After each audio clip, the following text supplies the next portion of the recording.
There are a number of questions that you should be asking if you have a mesothelioma case, and not to be shy about asking them, because I can tell you that we're very happy to answer all your questions before you make a decision about the lawyer you want to choose. One of the very important questions is, how long has the firm been doing mesothelioma cases? What's their experience with it? How long have they been doing it? How many lawyers are they working on my case with me? Another very important question is, how many trials has this firm had? Are you going to take my case to trial? Or are you going to just try to settle me out for some lower amount?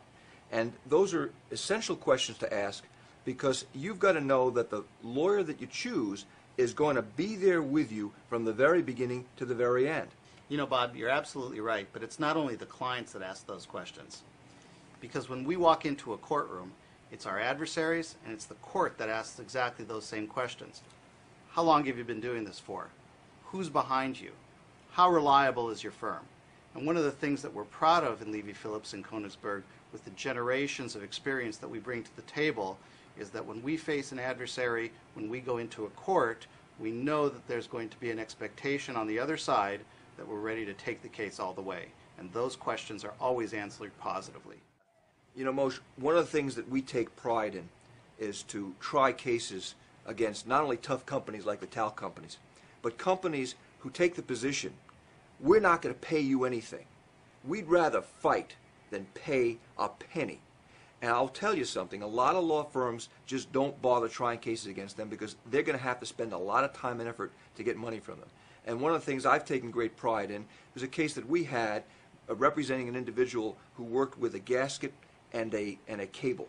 And both companies said, our nationwide position is we won't pay in those cases, we'll try them.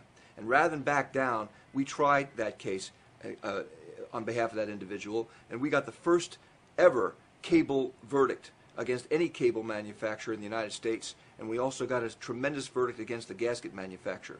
So we are very happy to take on a case, and matter of fact, let a defendant say, you know, we don't want to pay you. Make our day. We're happy to try those cases. Jerry, I know you had a similar situation. Yes, I did, Bob. And those cases were against the welding rod industry.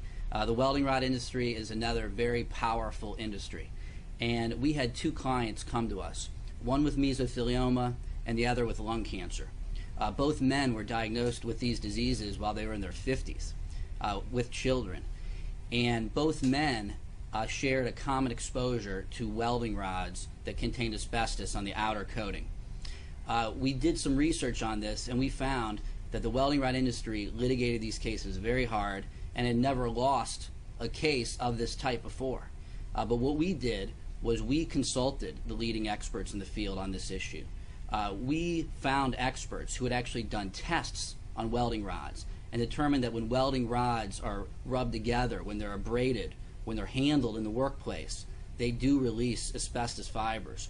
And we put on our case in front of a jury, and we won the case in front of a jury and got our clients the compensation they deserve.